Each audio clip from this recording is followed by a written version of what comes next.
video, I'm going to show you how to use the employee personal communication form. What do I mean by employee personal communication? I mean any formal or even informal communication between managers and employees, and that could include a warning, it could include a grievance being heard, any communication that you think needs to be reported. And look, I encourage you to keep records of all important communications. So we start here at Start New, Human Resources, Employee Personal Communication Form. That opens up. Now I'm going to input some information and we'll go through it.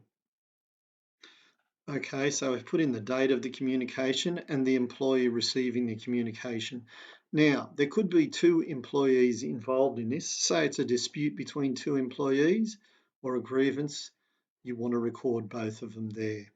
I'm the person who is providing the communication as the manager, and I have a witness who is overseeing the communication.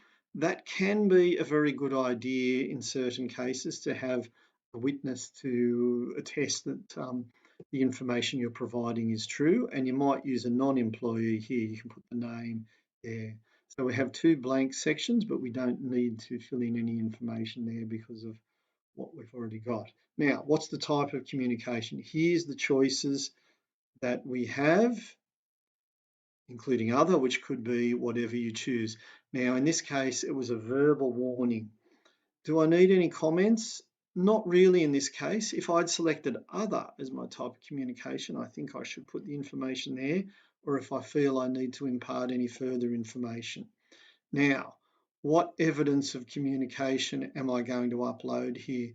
It is really important to keep a record of things like warnings or grievances.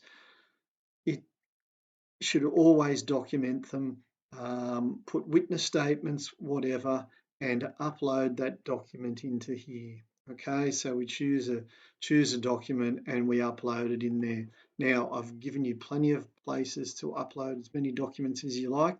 There might be a witness statement, there might be a response from the employee who is being warned, for example.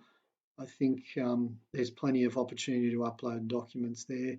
And you can also upload a photograph if that will help explain the situation. Okay, so when it comes down to it, the information that you are uploading in there, that is the important thing, and that'll be on paper. You've scanned it into your computer and you upload it into the system. So now we click Submit, and of course we choose Completed and click Route. Okay, so let's find where the record of this is. So it's going to be down in the record keeping area, Applications, under Human Resources. And it will be under Employee Personal Communication. And I've sort of divided up by employee name. So here is here is the information, and if I click on this blue box I can go back and see all of those records.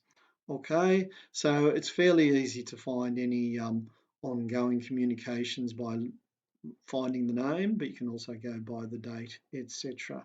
And that is how you enter an employee personal communication.